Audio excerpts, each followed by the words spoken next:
All right, what's up, people? What's up? We are here. We are already discussing the video we just had. I watched this morning from uh, Hank Parker.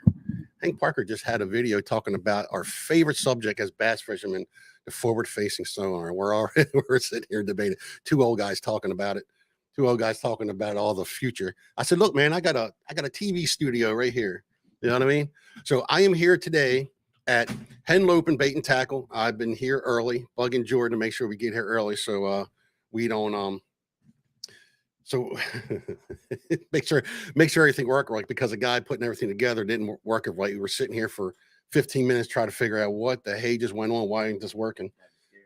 Yeah, I was going like crap. See, this is why I come here early. But we're going to talk about the new shop. It opens up April the 1st. We got a local guy here now. Anybody knows old school tackle? He's sitting here now. He stopped by to drop off some new baits. I know that Scott Lennox, I just seen a box of his stuff from Deadly Tackle and Hooked on OC. He's got some stuff here. We got 6 cents. He's got this place freaking, would you say it's loaded? I'm thinking it's pretty loaded. I'm hoping it's loaded enough. I still have. Oh yeah, and the good thing here, over here in the corner, not only does he have some crossbows, he has your hunting gear. So it's pretty much a full. He's got it packed in here, and we're going to bring him on. We're going to bring him on very, very shortly. We got Rashawn. I was just with Rashawn yesterday. He was at Bass Pro Shop. He got an award for being a master angler. Him and I forgot the other gentleman's name. These guys catch, I think it's 10 fish. You catch 10 fish that's all legal size, and you are of every different species, and you are a master angler. All right. So as we get ready to bring Jordan on, as I say, let's rock and roll.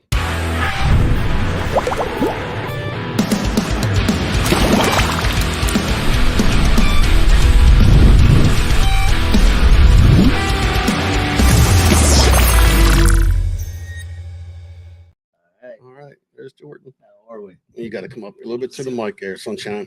My ugly bug up here. Well, the camera's still working, so we're good. How we doing? All right, so here's Jordan, the owner. And I think I wanted to just kind of get into first how he became owner, because I know, unfortunately, you need to go up a little louder. There you go. No. Now you can hear yourself, right? I think so. Sure. All right. I don't like hearing my own voice. That's all right. It's kind of scary from my perspective too. But he opened this up. He's moved from the original location down the road. You know what I'm going to do? I'm getting off this goddamn chair. It's my Emsoil stool. What's that? It's my Emsoil stool. Yeah. So he moved it from the original location, and I got lost because the directions that I got has the original location on it. So I went there first, but he opened up the new shop, and I'm telling you, man, he's got a little bit of crabbing gear. He's got all kind of rods. He's got kayaks in here, 6 cents on like 4 walls. He's got saltwater, freshwater, hunting gear. Fly fishing. So before we get into that, what made you think about doing a 24/7 business and doing a tackle shop? You were talking a little bit earlier from the original owners. Want to talk about the original owner first? Well, let's go that route, because Bill and Denise Willis are the reason why we still have Henlopen Bait and Tackle. Bill was I didn't have, I'll just be honest with you, I didn't have a dad growing up. And so having somebody to take time out of their day to talk fishing, teach fishing, and then kind of like, he didn't let me settle for coming into a shop and picking up just like a regular rod and reel combo that, he'd have on the wall. Mm-hmm. I come in, sit down, and, hey kid, what are you doing? And hey, I want to get a rod and reel. I was real big into bass fishing, early in my life. I'm back real big into bass fishing now, you know that. But, and would come in and literally at 13, 14, 15 years old, right? You got this gentleman who's an old salts are walking back in and out of this shop, and you're a little dude and you're sitting there given the attention, mm-hmm. right? Being given the attention. Yeah. And would literally, you like this rod? You like this reel? You like this rod? You like this reel? I'll have it for you in 2 days. And 2 days, and I'd be able to go back up there, ride my bike from PB Avenue all the way back up to where they were, at 1622. And so it was like my little go-to spot, right? And so and for everybody who doesn't know, I'll give it away. Behind BB Hospital, there's a round little pond. No snakeheads in it? Not yet. All right, because you wouldn't want the knuckleheads come down. Not yet, but though I'm sure they'll get there someday.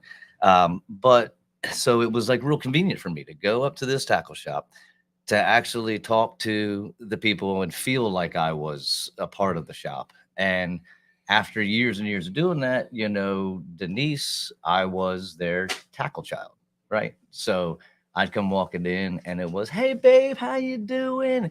Come on, sit down. And the amount of information that I learned from guys and gals walking in, from Bill and Denise, just in general talking, I learned a bunch of stuff from them. And so years down the road, growing up, married, have kids, yada, yada, yada, always still went in there.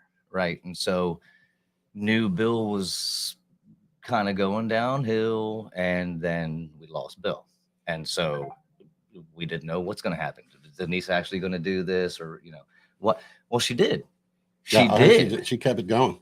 She kept it going to where I think a lot of people didn't even care about, like, they didn't have anything on their mind to go buy. They were just knowing they were passing the shop and was like, you know what, let's stop in, because her energy that she brought to that little shop was fantastic. Anybody who knew her, they loved her. There was nothing you could say negative about Denise. And so, you and your wife, crabbing. Yeah. My wife is a blue crab-aholic. And she needs to meet my wife, and them two can go crabbing. Well, we got the pontoon. So we'll put you on the pontoon.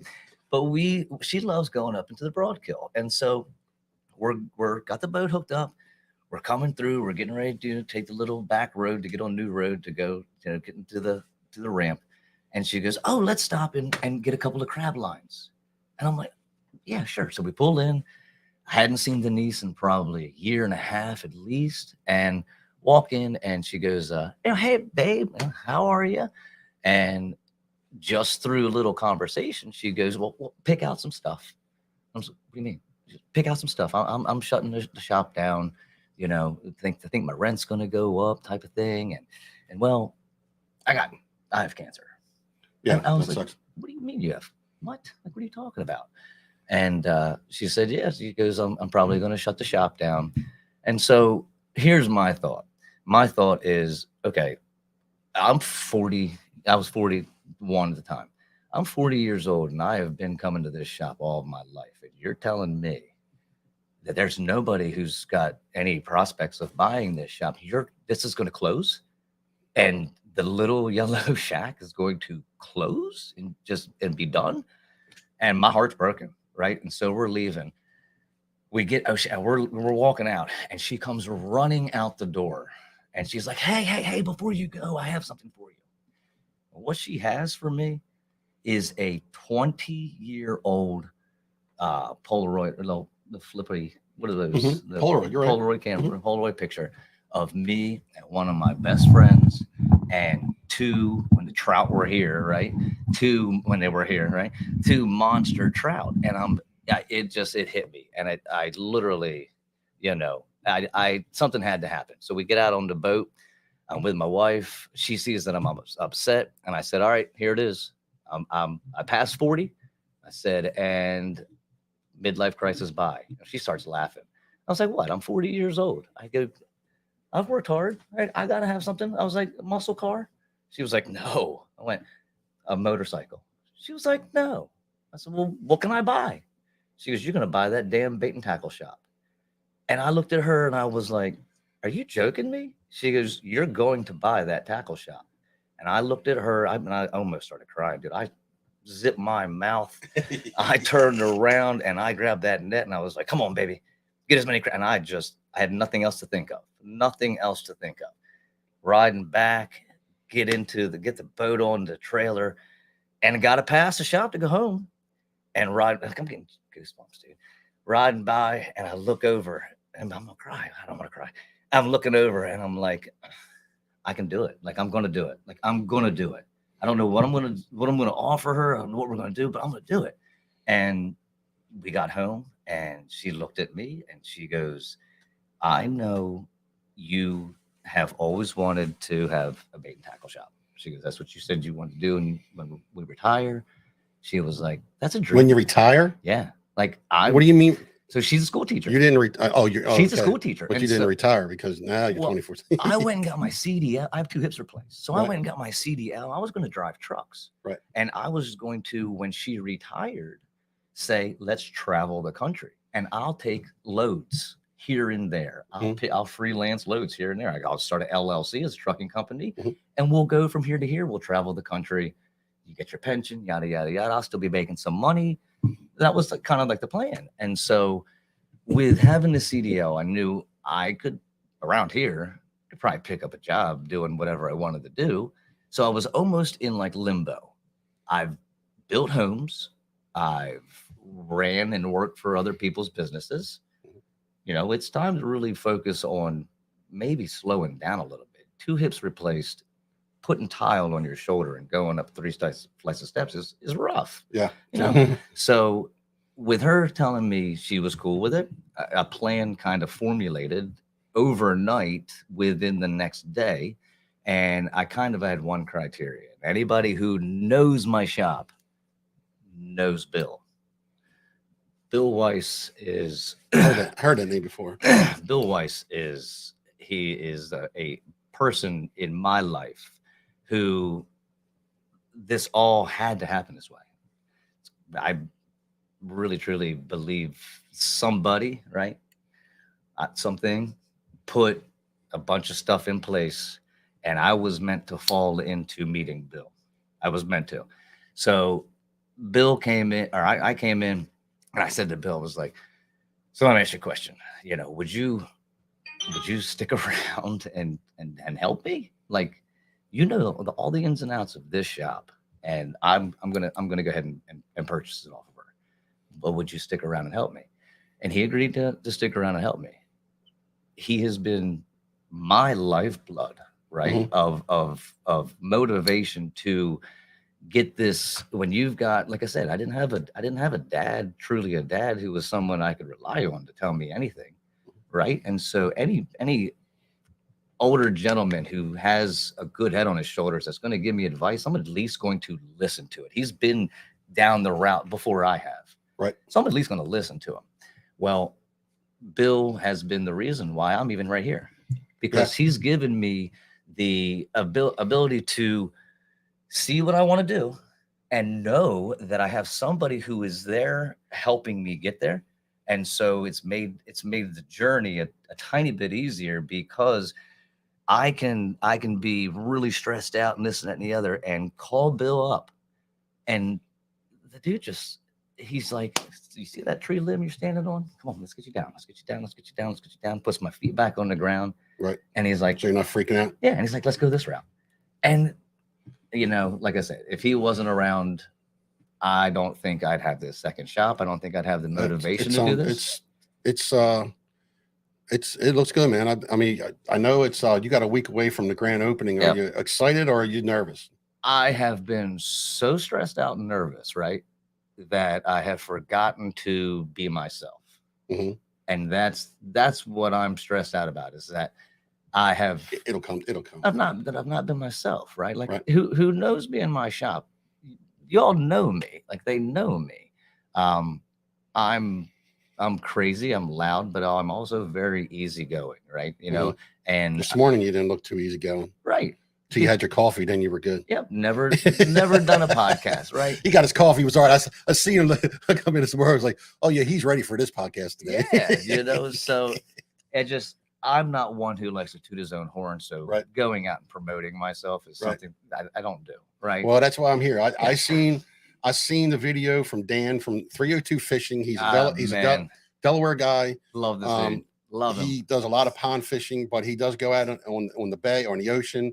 He goes out. He hangs out with my friend Yuri from the Fishy Angler. He's got a YouTube channel.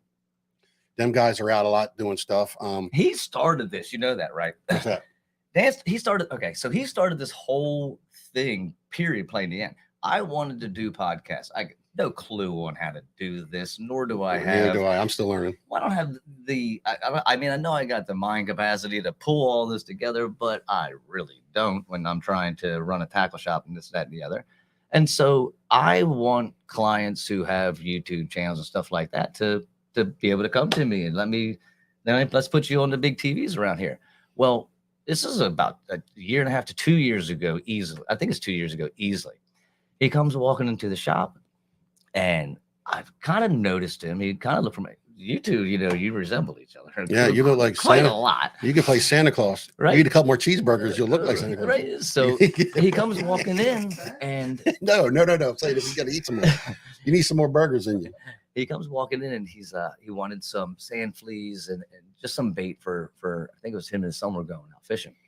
And I don't ever expect any, like, I want fish pictures, right? And if I tie, because I tie rigs for the shop. I have me and two of my other employees, we tie rigs for the shop.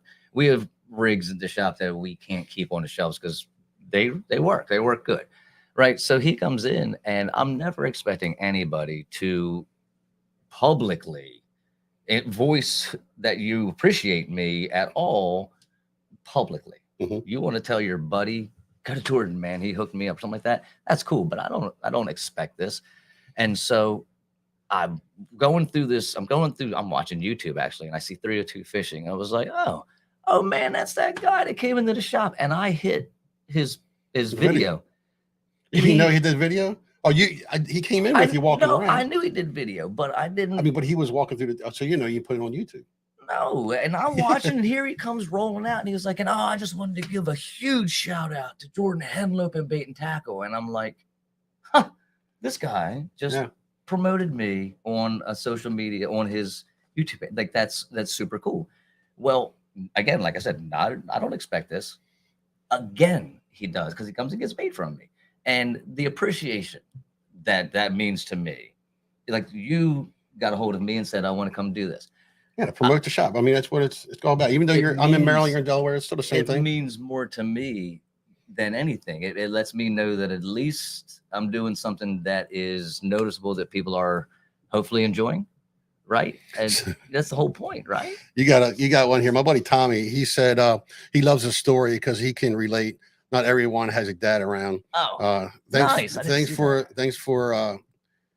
Thankful for his uncle, because uncle that raised him and took him out fishing and stuff like that for 10 months. Hey, man, it's great, isn't it? Sometimes, and especially when you can have one of those other family members. If you look real quick, I'll pop up anything up here. You got the I wasn't realizing that. Oh, Cassidy, what's Johnny got to say? I'm working on soft plastics, frogs, Rashawn. Oh, you want Rashawn? The other one right here. So he says, always a pleasure, dudes. What kind of bait does he have? And well, dude, so here's the deal. I have baits, but if you're like, I'm trying to do this, I want every local. So Maryland, Virginia, Pennsylvania, Jersey, and Delaware. That's local to me. If we're in the Delmarva Peninsula, Delaware, Maryland, Virginia is obvious. But Jersey and Pennsylvania, to me, y'all are local, right? You all are local. So I want bait makers, hard bait makers, soft plastic bait makers, anybody who makes baits. I'd like to see them, because there's no other. Where are you gonna sell them, right? Where is it going to be sold? I know that if I walk into everywhere around here, like, I don't see it. Yeah, we got one here. We got Brian Dolph here from Old School Tackle. Yeah, so he just dropped off some baits. This guy here, I have. Why don't you come get a picture of yourself here? I have seen this guy's tackle all over the place, and I've wanted to maybe get a hold of his tackle, but he's a kind of a select guy where you're not going to find his stuff right here. And to be honest with you, he walks in this door and shows me his tackle, and I'm under the assumption that, maybe this guy's making just plastic baits. And so he opens up the boxes, and I look around, and I'm like, you gotta be kidding me. The quality, the reviews that the man has, just 25 miles away from this shop is crazy. And so I saw that supply has got, and I said, you know what? If I've been wanting to have your baits here for a while, I'm taking all of his baits here for a while. So old school will be premium tackle here in my shop and local tackle here in my shop. And more than likely one of those bait makers that is working with me right now, but we go with, I'm not a normal color guy, right? Like I'm not a normal color guy. And so that was another major concern for me, was being able to have local guys that would venture into the possibility of going out of their wheelhouse. You know, hey, white pink chartreuse is everybody's whatever. Well, if you're going for snakehead, that's what Tommy was asking. Yeah. Are the Delaware ponds? Yeah, a lot of ponds do have the snakeheads in it. So here's we won't name which ones. Well, I'm almost happy we don't yet. Because of the simple fact of it is kind of like an exclusive fish for us, because we don't really have yet, but we don't really have a bunch of areas around here that they've been able to get into. I'm not gonna say it's not gonna happen. Oh, they're in there. I know, but we do still have like a lot of our farm ponds, a lot of our little ponds that we have. They're not inundated with them yet, so thankfully. Yet, but they're going to kill everything. I know. I'm just kidding. I know. Well, that's so here's the deal. Topwater frogs. Yeah, they're going to kill. The deal is what I'm under the assumption that they're going to be moving this way quickly, and so there's no one around. Well, see, nobody around here is prepared for them if they do. Well, see, the problem, the only thing is that guys, they love the snakeheads, and I'm fishing for everything. Yep. I'm not against them. You do what you want. You want to put them back. Yep. You want to keep them. You do whatever. But the problem, since they're in Delaware, to me, it's just like how all of a sudden they exploded on the Western Shore. You got guys that went down to the Trans, Eastern Shore, wherever you went, grabbed them, kept them in the cooler, and they took them back there and started putting them out. That's my opinion. No, my plan would be, so Delaware wants you to, they want you to get rid of every blue and flat cat.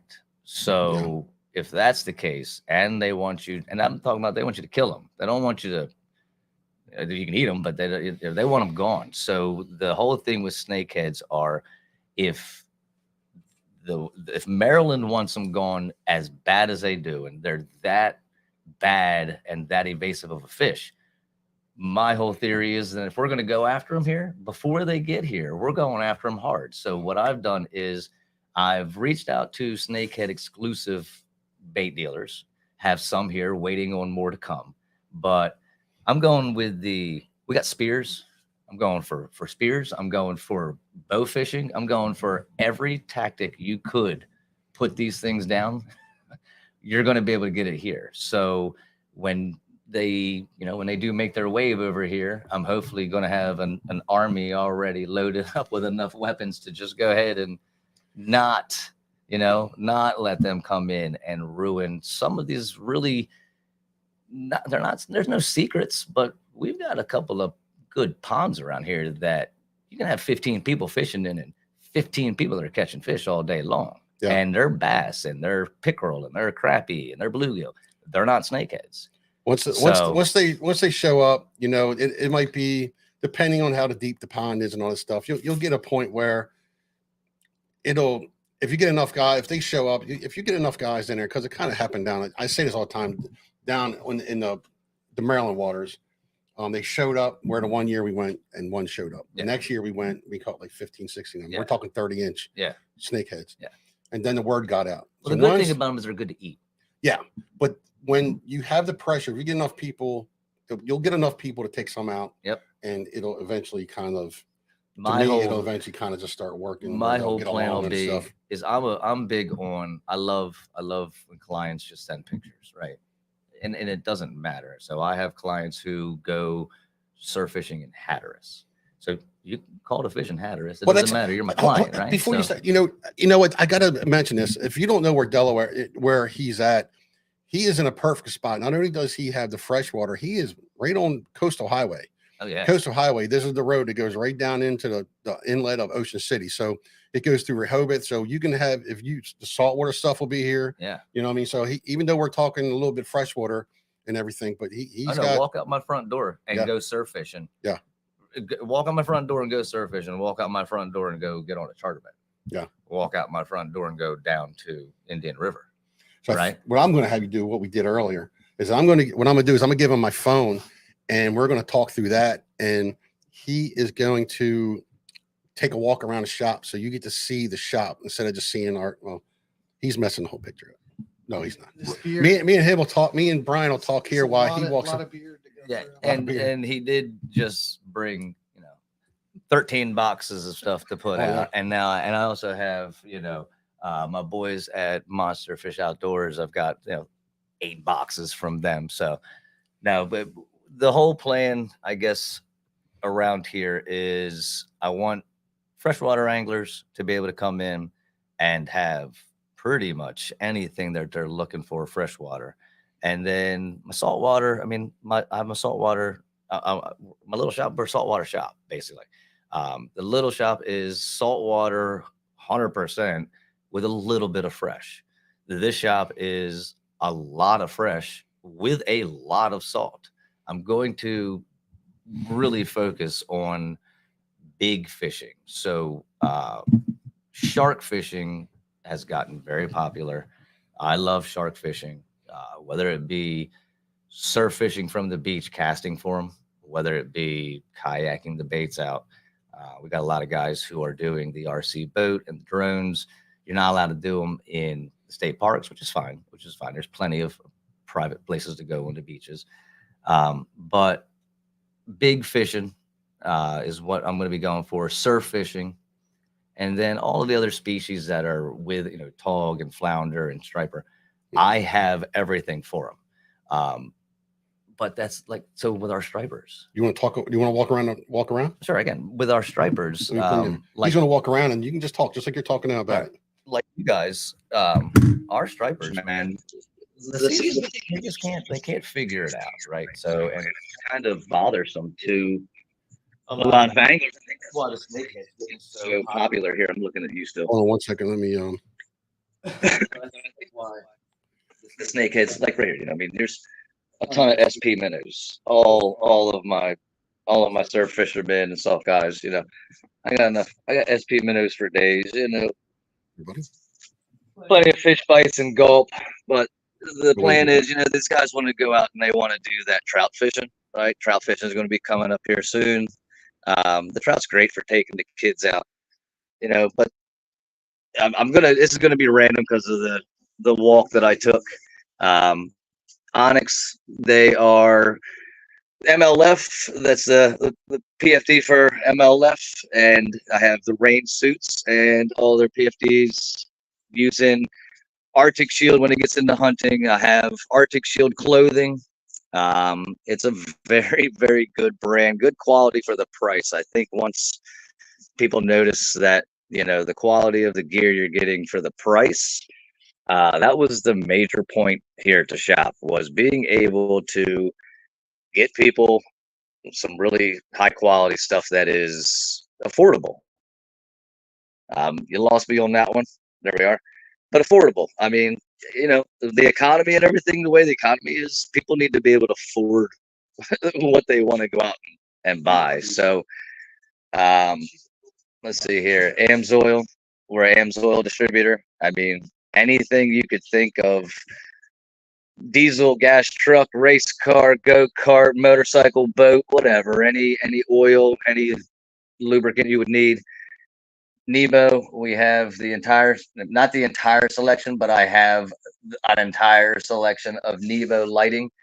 Very good lights for construction, for anything outdoors, for multiple different style, like inspectors. All kinds of different certain genres of needs for lights. True is a company that's new, high quality knives, high quality outdoor equipment, stuff like. I was going to bring this in for the one of the finales. This is a dream. This has been a dream of mine. This guy right here, Northern Light Toy Company, I was looking, so I love kids, and I love getting the kids into fishing.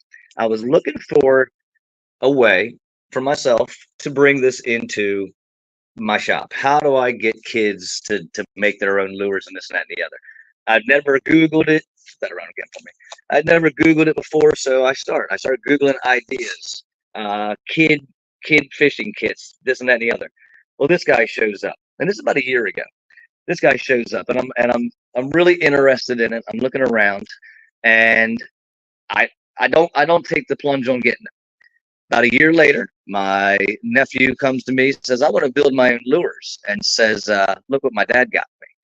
Well, his dad got him one of these kits.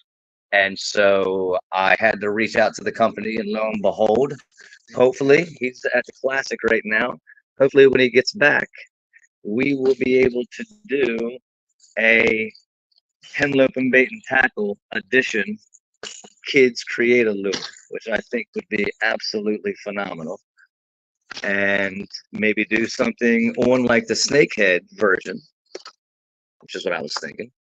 But I mean, my plan for this shop is to make sure that freshwater anglers, saltwater anglers have what they need.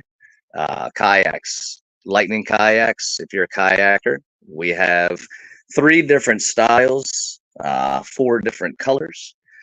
Six Sense, the boys at Six Sense have been really good to me, so I have to promote their product. It's a great company. I think everybody who knows or has heard of Six Sense knows they're a great company. Lots and lots and lots and lots of freshwater choices. Working with, here he is, this guy right here.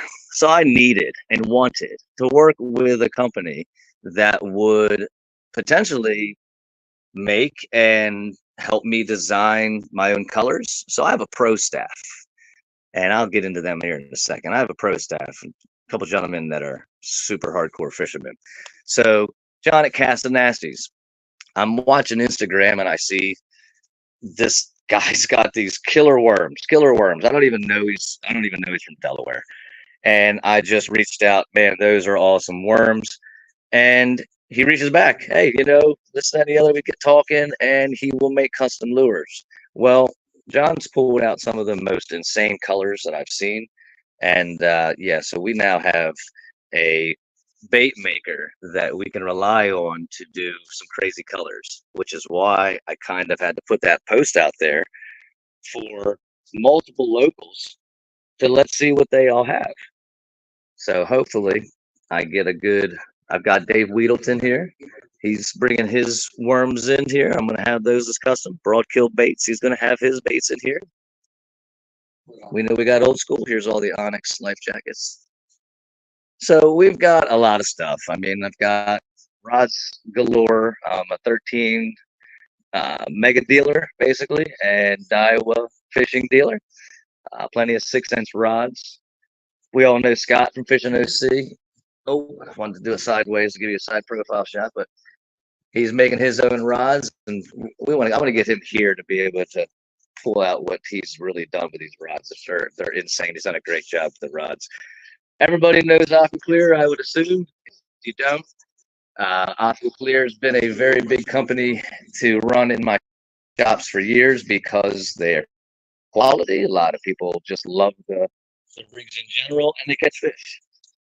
I'm a huge supporter of braid. I really, there we go. I really am. I always have been. And Ryan at Beyond Braid, I believe, has made a stellar product. I use it all the time. Coming out of a bait caster, right? Coming out of a bait caster, up to 50-pound runs as smooth as you could believe. So you can really put it to the test.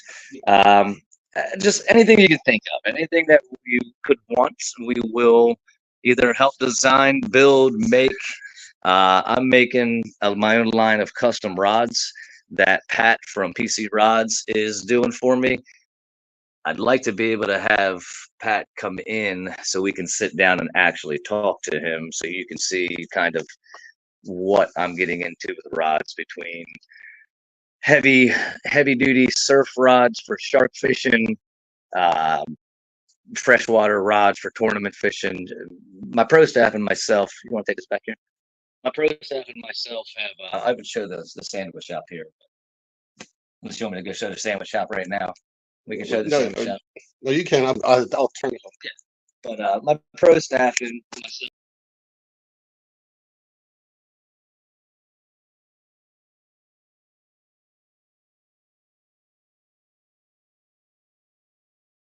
Started tournament fishing, and so with that, it's getting into be where now I think I want to do like a clubs.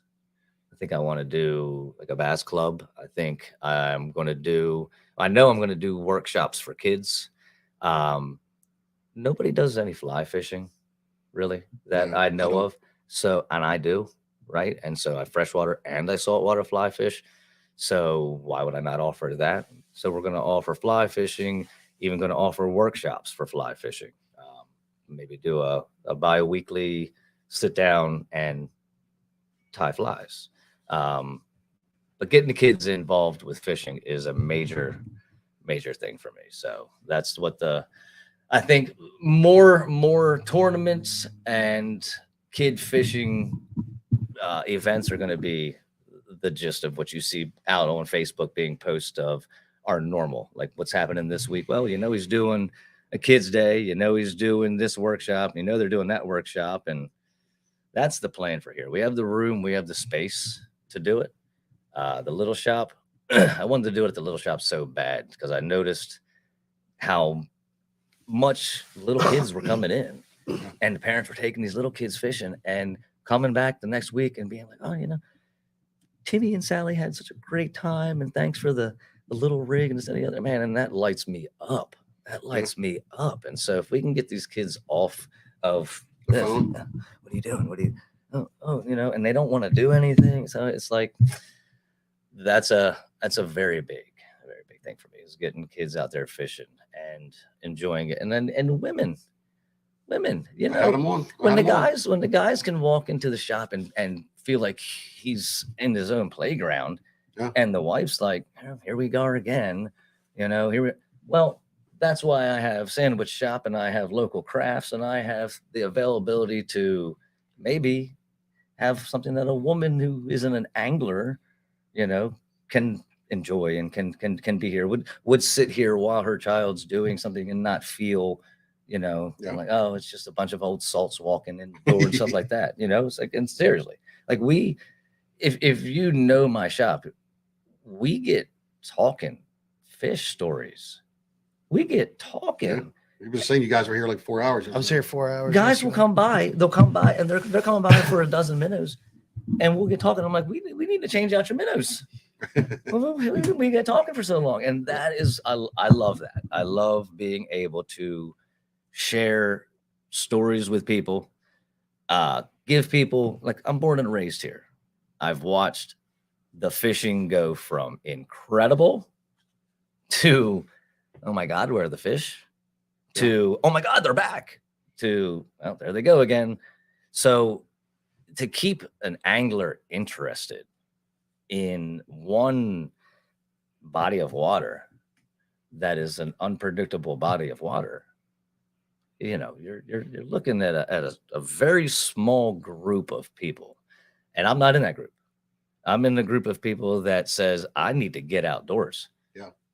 I need to be outdoors. I will not achieve anything from this couch today, and I can't sit on a computer, can't sit fiddle farting around all day long. I have to feel like I'm getting something done. Or what are you living your life for? Like, what are you getting up in the morning to do? So anything that I can provide for him, her, kids is what I'm here to do for this one. That's awesome. So I'm here to sell. Cool. But yeah, that's the gist of the shop. You need a drink? No. You good? Yeah, I mean, I got this. There you go. So make sure you Hydrated. Hey, like I say, he made my job pretty easy. I didn't I ramble. Yeah, that's good. I like somebody rambles. I thought that I ramble. So we're gonna so we'll talk to Brian real quick. Yep. Once you get something to drink. Yep. Bring us I want Turkey Club. I'm good. No, I'm just kidding. He's in the back. No, we're only kidding. We're just Round 'em kidding. He just bought me some breakfast already. I had breakfast twice today. That's cool. Yep. So Brian just brought a bunch of his stuff down here today. Actually, enough to probably fill up, as he was saying, about three quarters of that wall, probably. of the wall. You look closer, I buddy. think Jordan underestimated how much he ordered. Well, no. I just knew that if it's quality, I have to have enough of it. The so what is your right now? You brought him some frogs. You bought him some. So if it's in the old school lineup, it's going to be at this shop. So for us, this is really the only opportunity that we've had so far in which a shop has. The day that I came up here to meet him, I brought a sampling of everything that I had, and he was just. At first, he was picking through it. He's like, I like this, I like this, I like that. And then we got to talking. And then at the end of it, he was just like, I like quantities of 5. I like these kind of colors. I like pearl essence. He gave me guidelines. And then he was just like, I want everything. I'm like, everything? He's like, everything. He says, I can't say no to anything. And I'm like, well, this is the first shop that I'm in. And I'm in several that's been giving me the opportunity to say, yeah, I want everything. Like, so if I make a redfish spinner, tog jigs, all of our soft plastics, there's a representation of everything that we make in this shop. Like, I don't know, just off the top of my head, it's like over 200 line items. Yeah. That's in this shop. Yeah, That's good. For a local guy. That's Mecca. Like, you know, I mean, it's awesome. I mean, I'm just still amazed. I'm like looking at the shop and he's packed it in. And I know, Dave's in the chat. I know Dave's bringing some stuff in. Absolutely. Castanasties is commenting is in here already. That's Wheatleton's baits. He would already have here, but he just bringing home his new bundle baby. Of joy. Yeah, New bundle of joy. He was messaged me the other night. He was like, "I'm trying to get Jordan's stuff done before the baby arrives," and I was like, "Oh, good luck with that one." I put everybody to the test on this one. I did say I did say I wanted local, but I also I felt out these guys, and once you have a conversation with this gentleman right here, or once you have a conversation with John or with Dave, it's like, and we're all metalheads. You can talk to these guys, and I literally was like, well, I want this, but how about you do my shop colors? And for any of these guys to say, oh, absolutely. I was sitting there like, what do you mean absolutely? Trying to get your stuff out, man. Like, Trying really? to get stuff out. Like you'll do colors that at my shop only. So when you can go get your stuff, but you can only get these colors at my shop, and they agreed. I mean, what could you ask for more? You have a bait and tackle shop that you can come to and say, you know what, Jordan, I really, really like that color, but I would like to have it with this running down the back, or I would like to have it with this color as the underbelly. Now you have an outlet. Now you have an outlet. Saltwater fishermen, freshwater fishermen, you have an outlet now. So I can't express this enough. You have an outlet to come in and say, I would like to get this rod built this way with this color eyes or this color wrapping with this color grip, and I want this reel put on it. Then I want you to build me this kind of worm with this color, with this, that, and the other. And when you walk out of the shop, go, I've invested into exactly what I want. Not kind of getting there, kind of what I want it to be. No, when you walk out of here, you're going, I got everything that I wanted exactly how I wanted. And so if you find another place that's available, please tell me, because I've been searching for it and I wasn't able to find it. And so that's why we built this, to be able to have that availability for any person that walks in this door. You want a fishing lure, you want anything, you got to let me know what it is, and we will strive to get it for you. If it's in the outdoor realm, we'll strive to get it for you. I don't necessarily have to have a dozen of these products because one person wanted them. One person wants them. Chances are I will order it for that one person, and we'll see if it works. If it sells, then it sells. If it doesn't, at least I know my one client got exactly what they were looking for. It doesn't take much besides actually catering to the person who walks into your shop and says, I would like to get this. Let's make it happen. Let's not tell you, well, I have something that's kind of like that. I have something that if you do it this way, it'll work like that. No, that's not what you asked for. You asked for this. Let's get you that. So How about the so you said you're the only guy, right? Listen to me. The only guy that actually has these Waterland because we're sitting right behind us. We got some nice sunglasses. We got some nice hats. Thus far that I've seen and found, I'm the only one on the Northeast coast that has the amount. So I have basically the entire line of Waterland sunglasses. We're talking about sunglasses that they're like 13, 14 pros are running these sunglasses because of the quality of the sunglasses, the price point of them, the service that you get, if God forbid anything were to happen to them. I've been running these for a year and a half. These have fallen onto the concrete. These have fallen into the ocean. These have been beat to death. And I mean, to be honest with you, where do you besides being dirty, what do you see beat to death? They're high quality. And the vision that these things have, I have a pair of the wraparounds that when I get on that water, if it's murky water, I can see 3 feet into it almost. If it's clear water, God forbid. If it's clear water, I can count scales on these freaking fish. These glasses are insane. And I know everybody loves Casas and they've got the name, but it's just like how you are with forward facing sonar. Yeah. Right. You don't know it until you try it. Right. So they're not my favorite glasses. They never have been. So I needed to find a pair of sunglasses that I could rely on. And I looked into Waterland. I researched them. I didn't just jump out and grab a pair of sunglasses and call it a day. I researched this company. I talked with the people who are running the company, and I felt confident enough. And so I invested in, I think it was 4 pairs just for me and 2 of my other boys to go put through the ringer before I was going to order these. And we did. We put a lot of water time, a lot of sunshine water time on these glasses. And my 2 members, I got a pro staff, and these 2 gentlemen are hardcore. They're hardcore. And if I'm going to put something to the test, I'm going to hand it to them first. And I'm going to have myself a pair of whatever. I'm going to put it to them first because they're going to put it to the test.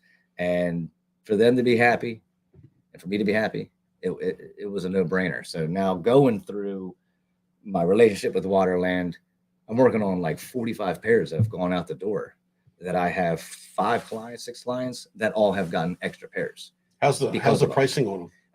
Between $100 and maximum of like $135, $145, and that's for their Hue View. That's the acrylic lens. That's the plastic lens. The mineral glass, they're same rate around Costas.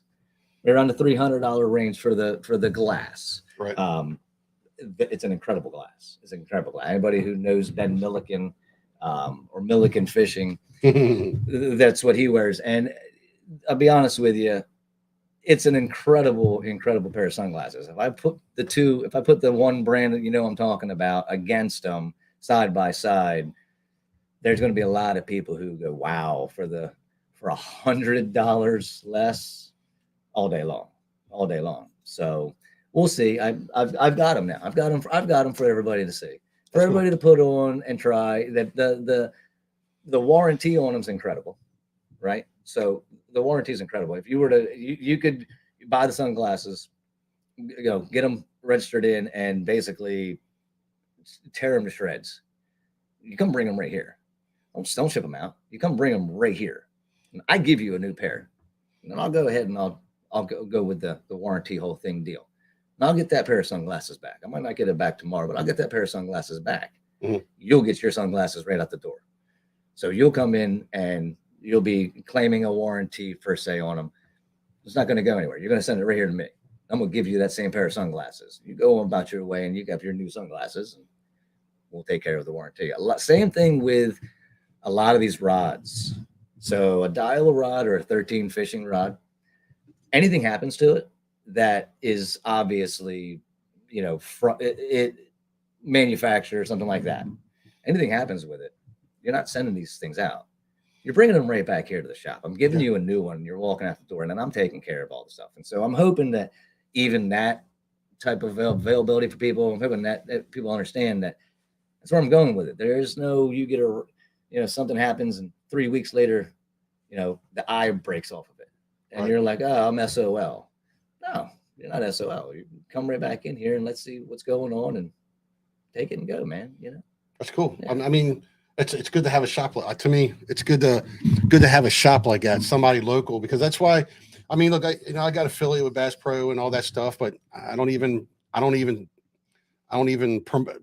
it. I don't even push any of that stuff. It's all about the local. That's why I've been doing these podcasts, going in store. I know I was talking to kind of texting back and forth with Scott yesterday, and he was saying, there's this, it's kind of a hassle to really you think it's a hassle to really do all this? I'm like, it didn't take me too long to set up. No. I got a little setup here, but it's worth it coming in and talk to the owners. I mean, the whole thing about it's just like when I talked to you at the Pasadena show. I didn't get a chance this year, but it's all about, even if only 5 people look at it, it's all about word of mouth. Once you get your stuff, if they buy it, and once it gets the word of mouth, man, it's just. Well, I have a lot of clients, right? So who do the surf fishing?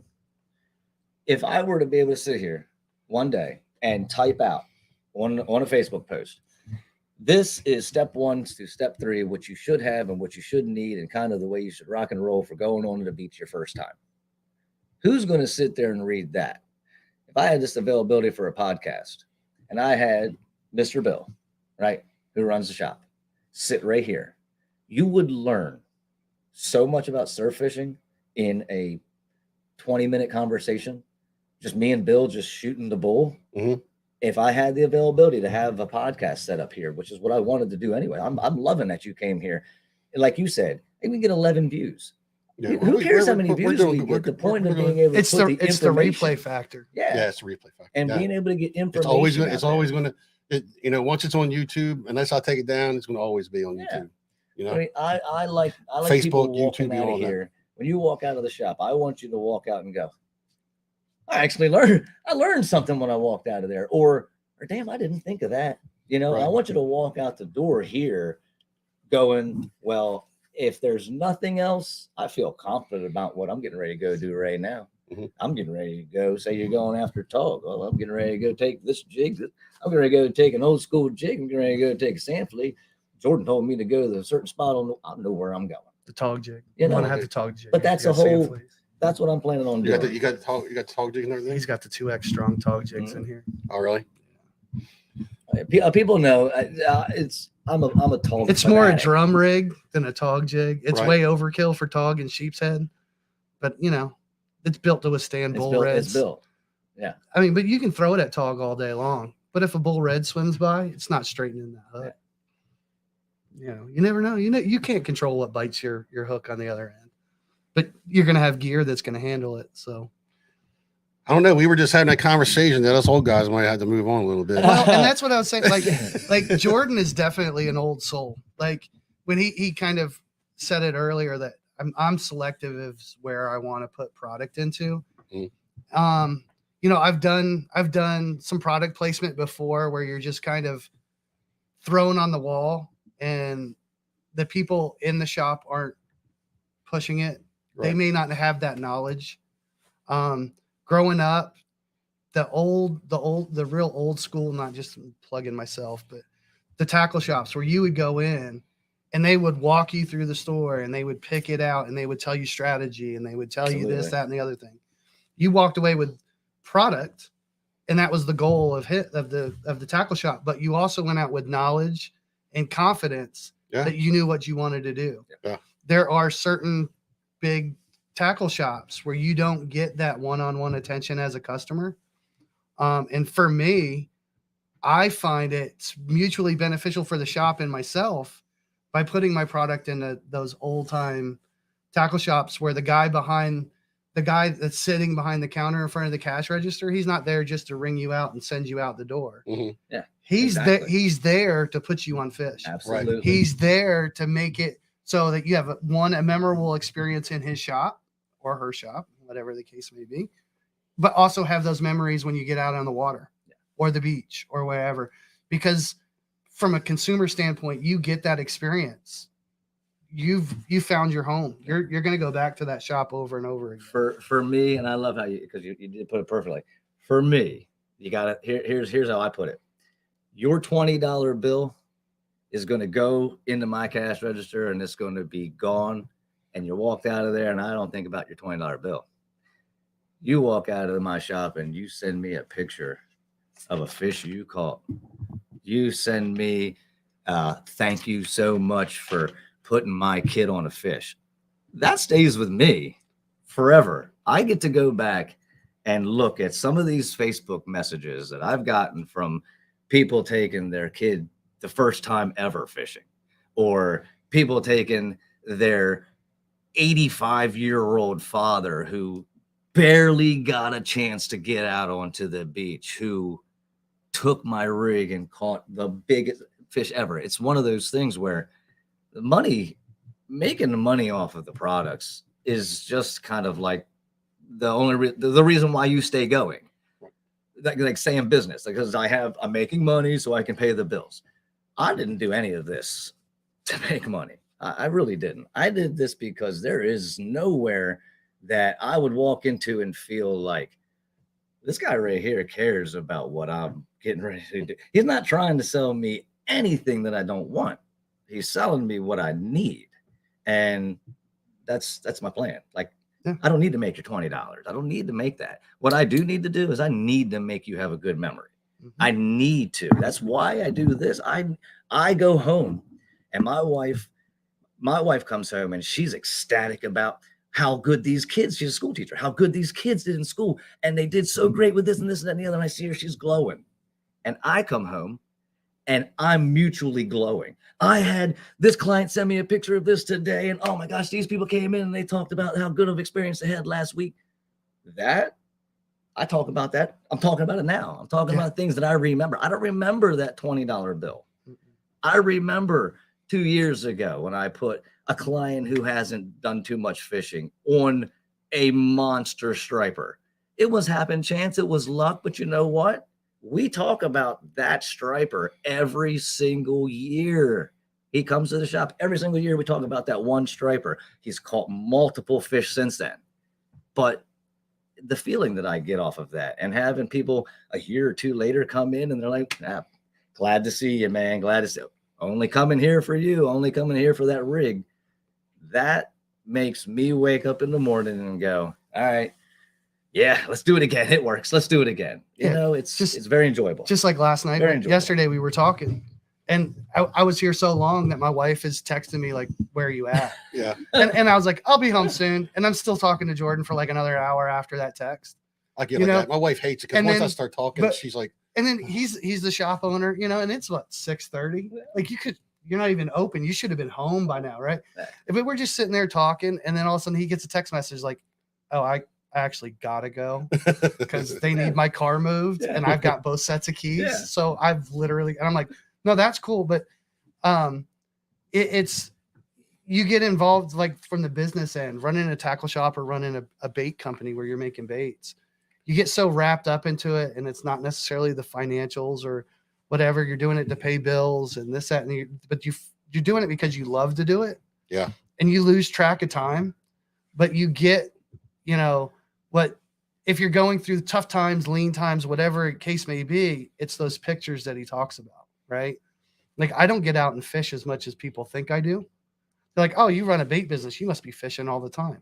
No, I live vicariously through others. Like absolutely. I it's those pictures of like when you're up in the shop until 2 a.m. and leading up to this. I knew I was on a tight deadline with Jordan with the sheer amount of products. I've been sleeping on the couch. I've been 6 a.m. to 3 a.m. for like the last 2 weeks, 7 days a week to get this stuff in here. And at 3 a.m., you need midnight, you need something to keep you going. If somebody happens to do a photo dump, I was like, oh, look at my latest trip. And they've got 10 pictures with your baits hanging out of that fish's mouth. Yeah. It's like, okay, so yes, I'm doing this for Jordan, but I'm also doing it for them. Yep. Yeah. I'm doing it for this person. Like you feel Like that's what gets you motivated to go, okay, yeah, I got another 2 hours in me. Yeah, You absolutely. know, I gotta this will get me up in the morning. Like Right. this will get me going. You know, could easily take a day off, let my body recover. But then you get those pictures. It's like, yeah, I got to get back at it. You know, there's more of those pictures to come. So I can't stop now. Yeah. Like it's just So real quick. So we're here with Brian. Brian's got Old School Tackle. He's the owner of it. And Tommy just mentioned it. Why don't you tell your quick story real quick? I don't know how quick it is, but I know heard- Tommy. He mentioned no, I heard it. tell It's a it good because story, man. yeah. It's a good story. It is kind of, he said, I'm an old soul, but I think we should have met each other many, many years ago because yeah, one inspiration that I had also to get real truly motivated to say, yes, you can do it was my grandmother. Yep. And so same. let's hear it. So my dad was he was an outdoorsman, but he was more into the hunting. He didn't fish. I got the fishing bug from my mom's side of the family, mainly my grandfather. Mhm. So if you bought minnows or spot in Ocean City in the 80s or 90s from any tackle shop, it came from my grandfather. He supplied all of the bait for the tackle shops in Ocean City. So that was his retirement side hustle. You know, I'm retired, but still got to do something. Right. It's what kept him young. So he cut grass and he caught bait. And then in the afternoons, I was fortunate enough to be one of he had 20 some grandchildren, but I was the one that lived local. So I would get to go out fishing with him in the afternoons. He was the type of person that was like, all right, I'm going to show you how to tie a rig. Once I show you how to tie this rig, you're on your own. Right. So I learned to tie rigs. I learned to tie bucktails. I learned to make sinkers. I learned how to do all this from my grandfather. And that was when I got older. You know, you were talking about Hank Parker, and Yeah. I would watch. They didn't have saltwater shows. Saltwater No. shows didn't exist. Nobody would show you how you could take techniques and go fish artificial for saltwater. Everybody was like, oh, saltwater fishing's boring. All you do is drown bait. Yeah, all you do is troll. And I would look at Hank Parker and I'd be like, what? Why can't I do that saltwater? Well, then I quickly realized why I can't do that saltwater. The jig heads weren't made for saltwater. Right. The hooks would rust out. The plastics weren't durable for toothy predator fish. There's a whole bunch of problems. And then that started me tinkering. Like, you know, you'd get spec rigs that were all yellow. And my uncle told me, he goes, well, they used to make a white spec rig that had a green chartreuse stripe down the side. Try to throw that. I'm like, I can't find them. And then so I was like, well, if I beat the paint off these yellow ones and I can go to the department store and get model paint, I can paint the jig white. I can get chartreuse. I can paint the chartreuse stripe. And sure enough, you go out on the fishing pier after dark under the lights, incoming high tide. Trout would not leave it alone. You know, so I learned it from my uncle. I learned it from my grandfather. I tinkering, tackle crafting, doing all this stuff. And then I just kind of got away from it as an adult. I moved to Colorado, got into warehouse and transportation, did that for 20 some years. Mhm. Went and got a college degree in that. I got a business administration degree with supply chain and logistics concentration.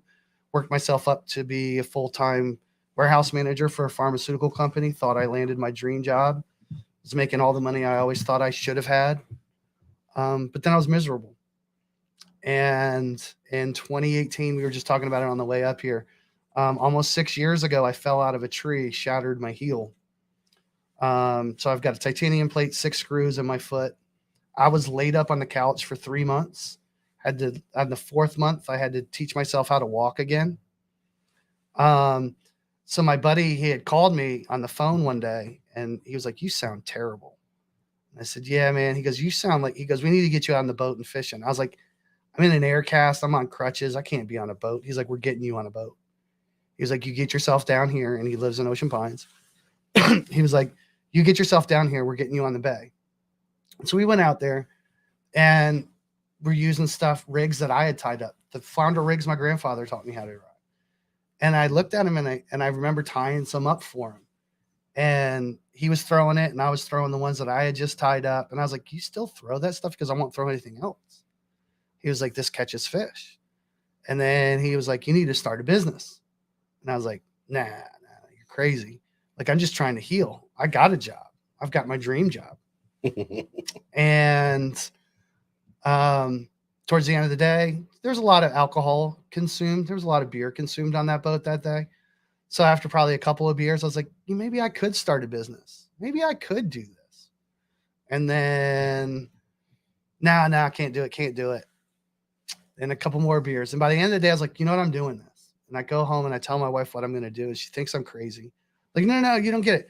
I'll start the business, but I'm going to keep my full-time job. And so I did that right up until the January before COVID. I was talking to my wife. We saw how much we had invested in the business as a side hobby and how much time it was taken away. And it was like, okay, I work my full-time job, working 12 hours in the plant. I'm on call, but then I'm coming home and I'm doing orders. I'm working till 1:00 in the morning. My wife was like, you can't, you've got to make a decision, and you've invested too much to turn back. Was there enough money at the time at the beginning of the business? No, it was a complete leap of faith. There was vision. Right. There was confidence in myself that there was confidence on my end. My wife hadn't seen it yet. Right. But she also knew that once I've applied myself in that manner, she wasn't backing me off the ledge. Right. And she was just kind of like, all right, 401k money, if I pull that out, because I'm investing in myself, that retirement money is gone. That right. retirement money only makes sense if I stay on this path, right, and cash it out 20 years from now. Yeah. That 401k money, that's survival money, and full leap of faith that what I'm doing is going to eventually pay out. Right. And she was like, I think you should do it, because that's all you're thinking about. That's what's consuming you right now. Like, can't have any other conversation with you other than the business. Like, that's where your mind is. And that was entire lines in my shop. Yeah. Okay. And so, but has it been good though? I mean, has it financially? It's been tough. Like, I would say it's been tough, but most startups are. So like COVID, prime example, when I made the decision to quit my job, January before COVID, I said, yeah, I know you got to do a national search to find my replacement. I'm giving you 3 months notice. March 1st, I'm out. I'm full-time into the business. And I had commitments from some tackle shops, right? So that I could take that leap of faith. I'm like, it's not like I quit a job and didn't have any potential income. Right. It was there if I applied myself. Right. And so I was like, it's not a complete leap of faith, but I got fallback money. Like, the mortgage is going to get paid. This is going to get paid. We're cool. We're good. And then March 1st comes. I'm working full time. I'm going to get into shops. 2 weeks to flatten the curve. All right. Shutting every retail establishment down in the state of Maryland, Delaware, nationwide. Uh-huh. Whole world comes to a standstill. Those commitments from tackle shops were like, whoa, slow your roll there, Chief. I don't know how I can move what I've got in my shop. I can't take any more. I would love to help, but I don't know if I'm going to get through this. Right. Then if things open up and I go back and they're like, what do you make? What do you have? What do you make? Because here's my problem. The plants in China are shut down. Supply chains are shut down. Big Rock is running out of product. So Big Rock is sending them to their big accounts, and the mom and pops aren't getting anything. So now I could add as many tackle shops as I wanted during COVID. Yeah, because that's when everybody was they were actually able to get outside. Fishing for sustenance. That's the only thing. Yeah. I was scared to death, and I ended up being in the same realm where I couldn't get some stuff where it was like, wow, I have people actually going fishing, actually buying product, and now it's the supply chain that's not getting it to me. Yeah, I got empty shelves. So it wasn't uncommon for me to go into the small mom and pop stores after everything opened back up, but the supply chain was jacked up. Yep. And you would talk to a tackle shop owner, and they'd be like, I know Big Rock is sending stuff to so-and-so in Ocean City because it's their largest account, and they're getting all their deliveries, but I haven't had a delivery in 3 weeks. Yep. So Big Rock was looking at it going, our direct pipelines are shut down. We're managing our inventory. But with me coming from manufacturing, supply chain, and logistics, the first thing I did before I quit my job is I bought like 2 years worth of materials to build lures. So supply chain didn't affect me Yeah, that's good. because That's I was smart. like, I have the foresight, not thinking anything of COVID. It was just like, I need safety stock. One, I'm going to plan out my 2-year plan, but I'm going to buy all the materials because if this takes off, I don't ever want to go into a tackle shop and say, yeah, I could make that for you, but let me see if I can source hooks Yeah. and then not follow through. It's like, yeah, I got everything you need. I'm sitting on thousands upon thousands of hooks. I'm sitting on, insane amount of gallons of plastic. Yeah, let's do this. Right. I got to come to your shop. I've never been there. It's small, but we crank out a ton of product, man. And so then I was able to go to those mom and pop stores and I was able to fill pegboards. And then once you got in there, then it was just like, but I was again selective. One, going into it early on, I didn't want to overcommit myself. Like I don't know in Jordan's mind if this was a quick turnaround or not, but for me, it wasn't quick enough. Right. Like if I've got a large order, it consumes me. Like I got to get this out the door. Like if Jordan doesn't have stuff, Jordan's going to lose faith in me. Right. So I didn't want to take on a whole bunch of shops and then have people going, yeah, I could probably have it in there by June and you're reaching out to me in May. Yeah. Right. Yeah. Like, no, that's not cool. Yeah. So I was very selective in where I wanted to scale into and how much growth I wanted to. And last year I kind of, you talk about it's been successful. The first couple of years were touch and go. You're kind of, you're feeling it out, but I had that fallback plan. Last year, we kind of stayed off of investing a lot into the business. We just like, all right, we're going to maintain status quo and let's see. And then it was halfway through last year, which my wife was able to go for the first time. I feel secure and comfortable. And so then this year now it's like, okay, well, I can add, like when Jordan made the post, I was like, I can add Henlopen. I can add that over there if I want to add over there. I've got opportunities elsewhere. I can go and take those opportunities. I'm feeling more and more confident with it. But then when you come in and then Jordan's like, yeah, give me everything. Now you're like, wow.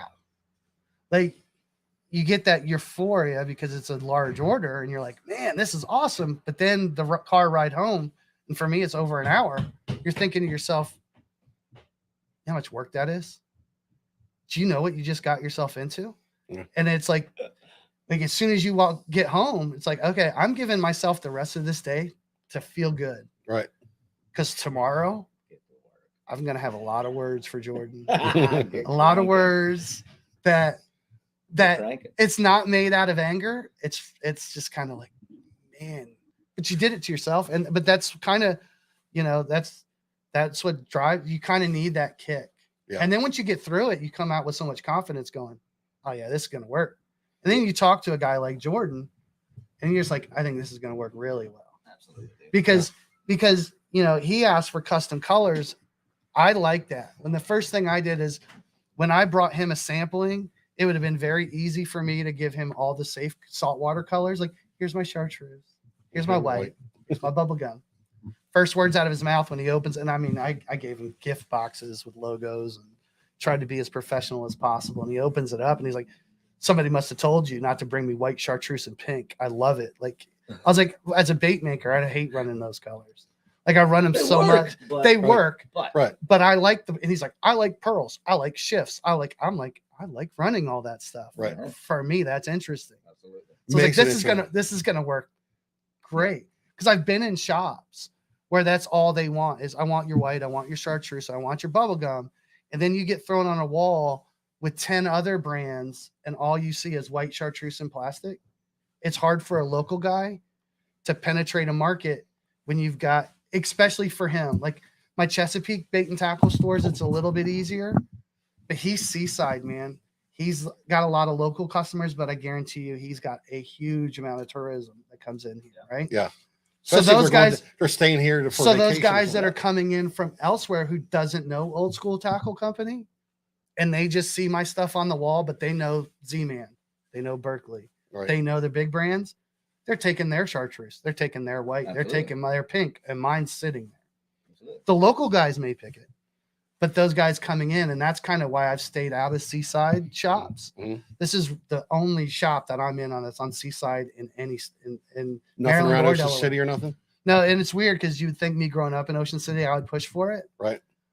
but I haven't had that feel of walking into a tackle shop in Ocean City since I was a kid. Delmarva Sports Center, Lynn Jarman ran one off of Golf Course Road in Route 50, where it felt like when I walked into Jordan's shop and I was impressed. Then I talked to Jordan and I felt like I was home. I was like, this is my home away from home. Yeah. Like, this is where I can go and I can talk fishing. We can do this. We can like brainstorm. We can do this. We could look at that product over there and say, oh, that's a flash teaser. Yeah, that's what they use for flounder. And I'm like, yeah, but you could rig it this way and you can catch this. And if you rigged it that way, you could do this. And if you rigged it that way, to me, I can look at that and say, oh, there's 5 different options for that piece of equipment. You know, they gotta get fishermen here. you walk into some of these other shops and like, oh yeah, your flounder teasers are over there. They're just marketed a certain way because that's the script. Right. That's what the person that's, you know, paid to be a cashier for the summertime hours on the Seaside is. They're just there to punch numbers into a cash register, scan a credit card. Yeah, the young ones. Well, that's why a lot of the, you know, I went to when we talk about old school and the older guys, I used to deliver to a I'm a bread man. So there's a little sandwich shop that's been there for 50, 60, 70 years. And you go in, and when you first walk in at 4 o'clock in the morning, so I get there at 4 o'clock. When he opens up, 3 guys walk in. They're the same 3 guys every morning. One grabs the American flag. He goes and puts it outside. Yep. You know what I mean? The other guy, he does. So they all have like a routine, and their old guys been sitting there, and all they do is sit down there, they have their sandwich, and they just bullshit. Yep. And I sit down there and listen to them. They tell me stories. I listen to them guys. Unfortunately, we lost 2 of them. We lost 2 of them guys while I was there. But I'm gonna take the camera again and go do a walkthrough to go to the sandwich shop, because that is the epitome of what I'm looking for here. So, oh yeah, fill your stomach, fill your tackle box, and go fishing. Yeah, my plan is that, you know, coffee's really kind of cheap, to be honest with you. It really is. It's not expensive, so I can have free coffee out there, right? So my plan would be to love to come in here, and whether I open the shop or not, but come in here and see. You got some comfy Adirondack chairs over there. A group of gentlemen, a group of ladies sitting here at one of the seats, chit chatting, and that be their routine. That's the plan for this shop, is to be that kind of place where I have a sandwich shop over there. You don't have to necessarily come in here to buy fishing or hunting equipment, but if you come in and you're comfortable and you can get some food, come sit down and chill. That would be. I would love to see that in the mornings, right? You walk in and I get to say hello every morning to whoever might be the guy who comes in to get his coffee in the morning, right? So I wanted to do a couple. Wanted to do 2 things.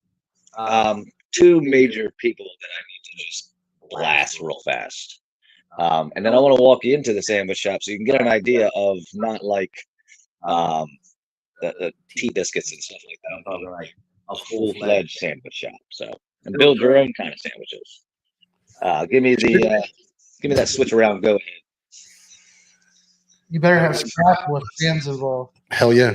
Probably be outside. Cast of nasty bait. Yeah, I've been at Blue Ribbon. I'm a making guy for 29 years. Just spin me around here so I can see. So I can video. I want to. Oh, hold on. Come on. Hold on. Flip me. But you don't even flip it. You just do it. Yeah, there we go. So one major. There we go. One major company I want to make sure that they get seen is Vector Hooks. Vector Hooks is going to be the exclusive hook to the shop. Vector has saltwater, freshwater, circle hooks, worm hooks, anything you can think of hooks. But this company is a hell of a heavy hook. I'll put these hooks up against anything. Any hooks, I'll put them up against. So Vector Hooks is going to be the exclusive hook of the shop we're running. We are an AFW dealer, so for wire, for hardware, for big game type of stuff, we got what you want. But here's what I wanted to do real fast, and I didn't give it any I didn't give it any respect at all. So you're going to come into the shop, right? I'm spinning you around crazy like, but you're going to come into the shop and you're going to look over and you're going to see that you can walk into here. The doors will probably be shut. But you're going to come in to an actual sandwich shop, right? There's my son back there. That's Hayden. Hayden, say what's up. So we're talking about a full-fledged sandwich shop. Wraps and subs and salads, build your own type of stuff. So it's not health food, or is it? Right? So that's going to be the plan. It's not health food, or is it? I don't want you to know that the food's good for you, but all the ingredients that it's going to be made out of will be very good for you. So you're not going to get some bleached bread, and you're not going to get bioengineered food. Check these out. This is what I mean by locals. All right. So these are some local crafts that I have in here. This whole wall, that wall, everywhere you see in here that has a blank wall, I encourage local artists who want their art seen or sold to bring me some art. I'm an art nut. Like, I'm an art nut. My mother-in-law and my grandmother were artists. I'm an art nut. So bring it. If I don't buy it, let's put it on the wall and have it for sale. Adam, First State Craftsman. This dude, look at these things. Tell me this is not insane. Custom Adirondacks for the shop, right? Adam and First State Craftsman. He does these. If you want to reach out to him, I have some business cards for you. I can give you a direct link to him. Super cool stuff. Builder, Pat, PC. Check these out. His wife puts these crafts together. Tell me this is not some insane, gorgeous stuff. So please stop into the shop for food, for local crafts, that type of stuff. You don't just have to come in and roll out of here with an electric bike and a fishing rod or a kayak. Come in, get something to eat, right? So that's what I wanted to show you. I definitely had to give you the heads up for vector hooks and the sandwich shop. All right, we'll go back to these boys. Thank you.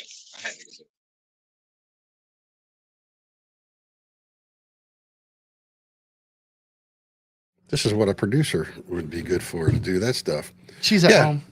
Yeah, she's at home. I told her to come on do the show with me, but she goes, "Well, what do I talk about?" If Work we the talk control about, board. yeah, Camera angles. I should. But the have good thing is my wife come up sitting with here. The good thing that I found out is that it looks like all three of us are metalheads too. We all like our metal. I am. Yeah. I'm eclectic though. I listen to everything from Frank Sinatra to Slayer. I listen to everything. Like I don't like. I think it was country on the way up here today. Yep. And for me, it's a mood. Right. Like if I've got to get stuff done, Hate Breed's playing. Yeah. If I'm at the gym, some Jamie Jasta blaring through the headphones gets me pumped up. The wife kind of makes me. I'm a metalhead, but I'm also kind of on the old side too. Yeah. So at 11 o'clock, I got to tune down the aggressiveness. Right. If I'm in the shop working, maybe I'm putting on something a little bit more mellow. If you walk in here, it's probably going to be country or reggae. To be honest with you, that's on this. It's a mood thing for me for sure. If I've got there was a lot of gangster rap and metal playing in my shop for the last couple of weeks just to get through this order, like something that gets me angry and feel like I need to get stuff done. If I'm just chilling and doing the paperwork and the computer stuff, it's more mellow. I don't need to be amped up to punch on keys. But if I'm up making baits, there's something pretty aggressive. Yeah, if I should have had the other mic hooked up. I was going to hook the other mic up and run us different in case we had another person in here, and I should have the other mic that way we all get better. But I think we're all good. Everybody can hear us pretty good. Yeah, I've been listening to a lot of new stuff. There's a band if you like thrash metal like I do, the band they're called Angelus Apatrida. I freaking love them. They came out with a new album last year. I don't think I have a lot of metalhead clients. Yeah, you'd be surprised. I know, but you'll be surprised. Yeah, Gen Xers are. I mean, it was just I grew up listening to a lot of punk rock too, like Dead Kennedys and Bad Brains, Dead Milkmen. I guess I was a very angry teenager, so yeah, weren't we all? I can't get into the hair metal. I can't. I can. I can't because when that was popular, I was listening to Anthrax, Megadeth, Slayer, Metallica. I just watched I Charlie Benante on Dromio. Just Yeah, did a I video of can't. that. I couldn't. I was just. I just couldn't get into Poison and White Snake, and I was like, If you who are wanted the to, dudes? Who are the dudes with the cut up shirts and the short hair, and they're really angry? Okay, that's who I want to be. I can't be the permed out blowout guy. I've seen your old pictures. oh, you see, oh, I wait, can't be the blowout hold on. permed out You're about guy. to blast another Wait, person hold on. with it. All right, there you go. Oh, I took it. Oh no, here it is. All right, here you go. You kept White Rain in business back in the day. Look, there you go. Look at that Ozzy Look. Osbourne Yeah, cut. no. Get that Look- out of here. look- That's not even. Look, That's big That's no way. not even They- close they- in my they wheelhouse. share Hey, the look, same you see that hair beautiful product. woman next to me? You see what happens when she's Yeah. like, you would look That's great the with blonde Ozzy hair. and Sharon right You there. would look great with blonde hair. Ozzy and Sharon. All right. What are you gonna do? You gonna feature something? Yeah, the custom Yeah. rod there. So, You need to come on this side. well, I want to be able to show that. Oh, okay. Like one of these There you types go. Yeah, Yeah. there you go. We can see it. So, and it's upside down, but I have a rod builder. He's a local guy, and a lot of guys know him. A lot of guys have their rods fixed by him and built by him. He's, yeah, I'm going to just give a, ooh. He's, I reached out to him because I wanted to have a custom rod built for myself well before I ever started about doing a series for the tackle shop. And so I reached out to Pat. He sat down with me and built to specs, the rod that I wanted built. So here's an idea. This is a Bushido blank. This is what I'm getting at. So here's my logo, right? Wind grips all throughout. There's Pat. We all know Pat, right? He's got my specs on it and everything for you. But this is what I'm kind of talking about. So when you walk in, I'm gonna have books sitting out. I'll have Batson books. I'll have Rain Shadow. I'll have American Tackle, and the availability for you to walk in, choose the blank, choose the wrap color, the grip, the length, the action, the everything. That's what's going to be a major goal for me in this shop, because like you, both you boys know, and I know a lot of my clients know, we all have that one rod that we love, that we will put a new eye on every year, new tip on every year. The core candles ran to hell. It's trash, but there's something about that one rod. So if I can give people the availability to know, well, that rod really only cost me $150 when I bought it, but I bought it 10 years ago and I love it. Well, cool. Let's take that rod. I can give that rod to Pat. Pat will pick that rod apart and we will build you that exact rod. I mean, that exact rod, put it back in your hands and you will have exactly what you have had and loved for years and be able to continue using it. So that's what the major thing, like this is a 610 and I have one certain rod that I freaking love, that if I had 2 or 3 of the same rod, I'd be able to go to these tournaments and stuff and approach my techniques how I want to, quickly and efficiently, and not be tying off line and this, that, and the other every time I want to change the lure up. So I gave him this rod that I've had for ages. And he was like, all right, well, you know, this, that, and the other, and this, that, and the other, and we can't get that because, you know, it's not made anymore. So let's go with this route. He talked me and walked me through building, to be honest with you, my favorite rod I've ever had. And we went out and built 8 more of them because of the quality of the rod, of the action of the rod. When you're bass fishing, you have 5 different rods because they're different lengths, they're different weights, they're different technique, they're different actions. And being able to have that availability at a shop to know that you're not going to be building yourself a $500 rod, $700 rod. We'll get you in there at the price point you need to be at. We'll get you at the price point that when you look in the magazine and you see that rod you want's $300, and we can custom build you that rod to your specs and add what you want to it and be at the same price or under. You know, I mean, I think that's something that a lot of avid fishermen, you know, your weekend warriors, they're not going to care about building a rod, but your avid guys who's got that. So that one surf rod that throws 10 ounces that isn't made anymore. You can't get. The only way you're making it, the only way you're doing it is because you're making it.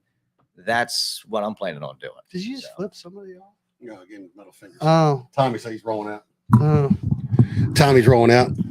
Yeah, we've been going on about an hour and a half. So what I'm gonna do is I'm gonna let Jordan let you know all his hours and all that stuff. And he's opening April the 1st. Here, let me give you the mic. Yeah. So what we're going to do is April 1st, I'm going to open these doors up. I'm not really expecting April 1st, 2nd, and 3rd to really be too much. It's a Monday, Tuesday, Wednesday. But we're going to be open April 1st, 6 a.m. to 8 p.m. Those are going to be the hours, 6 to 8. On April 6th and 7th, it'll be the Saturday and Sunday, weather permitting, of course, but going to have the grand celebration, basically. I'm going to be running discounts on select, but when I say select, I'm talking like probably 20 products. I'm going to run discounts on about 20 different products. I'd like to have, if Brian can make it up here, I'll be Dave, if you can make it up here, John, you can make it up here. Anybody who makes stuff, right? I mean, even if your wife makes crafts, I mean, come here for the weekend and let's see what you got. You know, you bring a table, set up a table, you know. So like if you were to come that weekend and buy 10 things off of Brian while he sits out front, that's what the plan is. Yeah, That's what the plan is. You can come get the stuff off of him, off of my shelves next week, whatever. But that's what the plan is to have you see who, and maybe even get a chance to meet who's going to be in my shop, especially for my locals. But we're going to be running 6 to 8. We're going to be running long days here. And the major thing is that April, May, you know, everybody's still got that schedule going. We're all kind of hoping that the fish species are running when they're supposed to be running. So you got to work at 5 and everybody's closing up by 5:30, 6 o'clock because of whatever.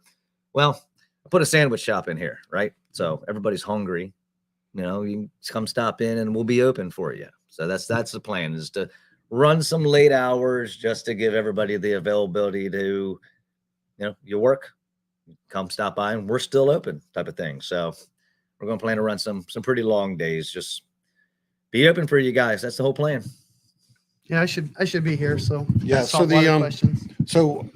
So what is your, so I know you're running, you can go online and get your stuff. So you don't actually, if you're not if you're not here in Delaware or you're not in close to any of the shops that hold your stuff, you can go online and get your stuff, right? You can, but you're gonna see a whole bunch of out of stocks. Because it's all gonna be sitting on that wall over there.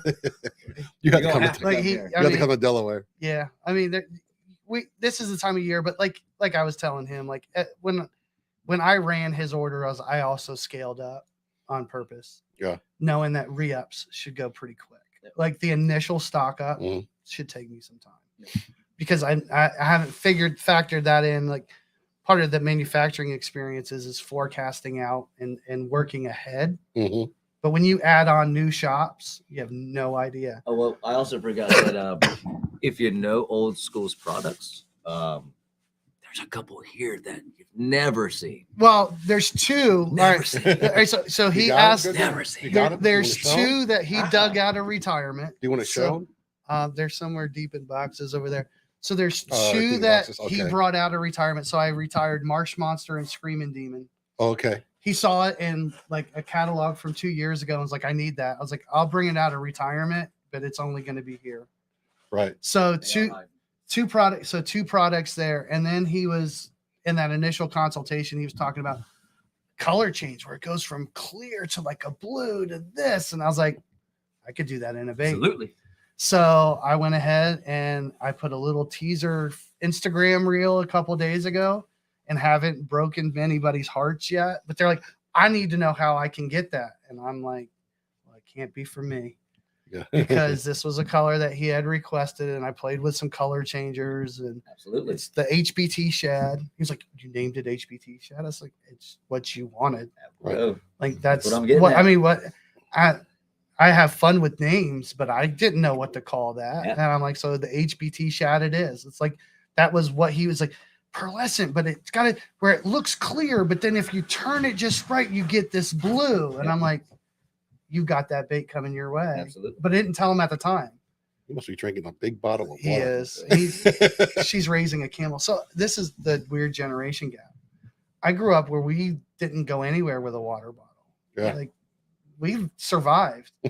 We're raising generations of children where it's like they're gonna like they're gonna dehydrate. Like we're raising little orcas or something that need to stay hydrated. So his generation walks around with a water bottle all the time. But yeah, so I made the decision, was like absolutely right. Like why not do shop exclusives? Yeah. And I got 3 of them. I have 4 of them.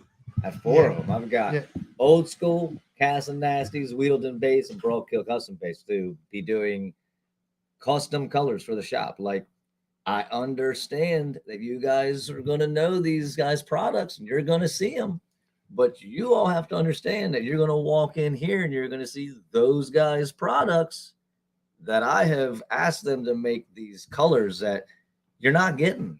You're not getting unless you come here and you actually see them for yourself. And those are what we use. Those are the colors that like my pro staff's going to be using. Those are the colors that my guys are going to be using. I kept some for myself. I'm sure you did keep some for yourself.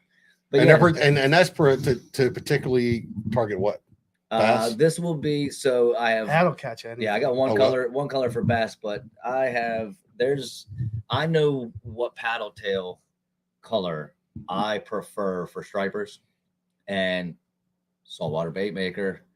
I need to be able to have a good paddle tail on hand at all times, especially when they come running. We get them running up in this canal where you can go take, I'll tell you all what it is, because like I said, I want you all to know, you take a white paddle tail, you take a pearl white paddle tail, Violent pearl, 4-inch, 5-inch. You go right down to our canal and bomb it. And when those stripers are running in the canal, you can sit back all day long and catch them. You can hop in your boat and you can take a white paddle tail and go up to by the Coast Guard dock station and catch them all day long. Talking to Lenny Rudrow. So yeah, it's like white and chartreuse. I know, oh my gosh, there's so many better colors out there. I gotta be able to have a supplier who's going to keep what I know catches the certain species of fish in demand at all times, and having to outsource the chain and wait for like people like Big Rock to go through the distributor to the third party distributor, then finally get to me. That guy sent it a month and a half ago, and this guy's finally just getting it to me. And my clients have been wanting this one thing for a week and a half for the run, and I have a select supply is all I got because everybody bought it up the first week that they were running, or a month ahead of time, And so now everybody knows when they run, right? Like it's no big secret. Yeah. And so now being able to have guys who are willing to say, yeah, exactly. So I know what you want. You want me to sit back and give you 40 dozen of these. I mean, 40 dozen. And they're like, yeah, exactly. Because I got to have them. And there's weird, like from the supply chain side, like there's certain, every year my calendar gets sped up a month. Yeah. Like, so for years I would make the OG eels in December, anticipating that migratory run hitting the Chesapeake in January.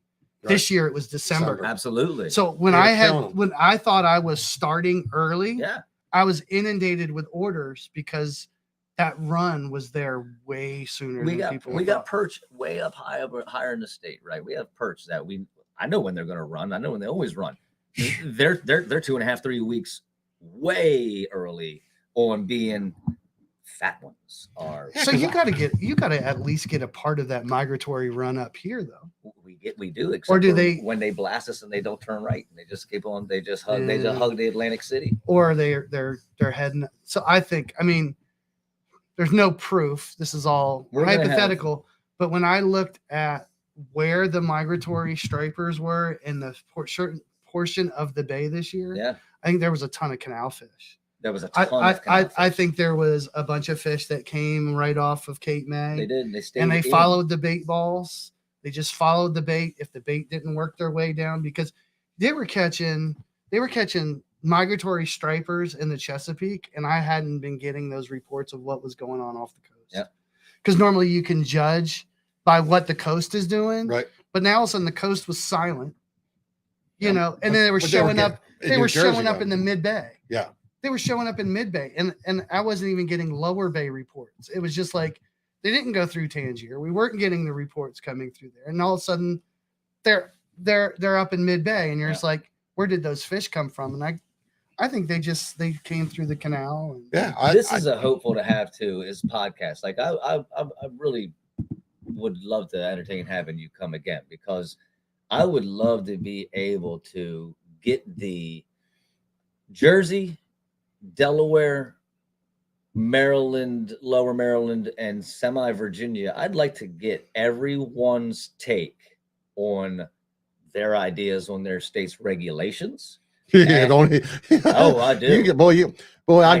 I'm like I said, I was offered. I won't be there for this episode. The difference in I all was of our offered states. today to go to the meeting. I was telling you that I was offered today to be at the meeting. That the guys, the head guy called me up and said, would I like to come there, because these are the guys that are suing because of the charter captains went from 2 fish to 1 fish. Well, my problem is it's one coastline, and my issue is, if it's one coastline, how is one allowed to overfish? And I'll tell you, Big Pharma and yes, our bay gets destroyed by big. I'll be the first to say it. I'll be the bait and tackle shop to say it. Big Pharma, Omega-3. We get ships sit out there and destroy our bunker. Well, see now, the guys I've talked to, I get ready. see all the recreational guys, they blame the commercial guys. All the commercial guys blame the recreational guys, and if you have Jersey and Delaware and Maryland, but that's by and Virginia design, though. on the So same that's page, the policies. Terrible. The policy. So this is as political as I get with them. So the policies are by design is when you have a bunch of people. This is purely my opinion and not reflective in the expressed opinions of Old School Tackle Company. yeah, This is Brian Dolph speaking personally. for Right. entertainment purposes. So for me, I think when you've got a bunch of people that are making decisions that don't fish. that don't understand the science that they're looking at, Yep. right? And they're just appeasement or economic reasons why certain regulations are the way they are. The easy way to disguise their ineptitude is to draw these dividing lines into the policies that keep the rec guy fighting against the charter guy, to keep the charter guy fighting with, or It's where you've got really a guide, you're fishing for commercial purposes. You're really could be considered, you're making money. Yeah. You're a commercial fisherman, but you fall under rec guidelines, but we give you a provision where you get to take an extra fish right, because you are for hire. right, But you don't get to take as many fish as the live line and commercial guy. right, So you're pseudo commercial. You're not rec. You're not commercial. Right. You're pseudo commercial. So then you get a dividing line within that population that says, no, I'm more of a rec guy. No, I'm a commercial guy, but I don't get to take my quota like the live liner does. So when you write these policies that are so murky and so ambiguous that you get these 3 guys arguing amongst themselves, that the policy makers can sit up there and absolutely know nothing. Yep. And they're never held accountable for it because they've already made it so that all these guys in the industry are arguing amongst themselves, and we could just sit back and just not do anything. There's only one thing that came out of one of the meetings that there's one main thing that I heard every time. To me, I think the pollution is one of the number one things. Yep. Conowingo Dam, they won't do nothing about it. But there's Too many states involved. Like, how are you going to hold New York accountable for all the sediment that comes down that whole big river? Like, you've got 4 states that touch that river that all gets opened up to the floodgates into the Chesapeake Bay. Mm-hmm. But then they say, oh, no, that's Maryland's problem. Right. Right. Or that's Delaware's problem because it affects Delaware's water quality too. Right. That's Maryland and Delaware's problem. That's not my problem. How can you tell me in Poughkeepsie, New York, that I'm part of the problem? Right. Right. But you are. Right. The stuff you throw in the river today is our problem 2 months from now. Absolutely. Right. It is. Well, I mean, they won't even, it's like they won't, the pollution, that's the big thing for This me. is where the viewers drop. Yeah, it went it went from 14 13 to 7. Like, oh, it's turned politics. Time for me to go. But there's one thing, I'm going to close on this before we really get rid of everybody. But the one thing that stood out to me was it's the same with the crab survey, and the Young of the Year survey. Yep. They go into the same rivers, the same spawning areas. They do the same way. They've done everything the same exact way in the same river, same way since 1950. And I see that, but then I also look at it from the analytical science, right? Like if you're trying to benchmark a multi-year study, Right.